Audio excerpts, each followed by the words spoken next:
नमस्कार शेतकरी मित्रांनो, दुबार पेरणी हरभऱ्याला आज 41 दिवस पूर्ण होतात शेतकरी मित्रांनो, आणि निंदन चालू आहे 41 दिवसांनी. बघा, आपण दुसरा फेर पाण्याचा पण दिलेला आहे आणि फवारणी पण केलेली आहे.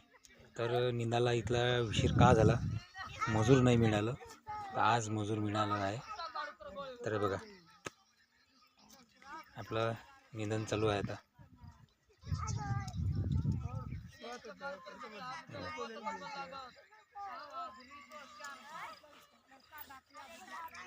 त्याच्या अगोदरच निंदन पाहिजे होतं, पण मजूर त्याची टंचाई होती.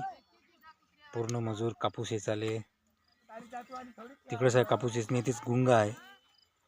तर आज मजूर खाली होतं, निंदून घ्यावं.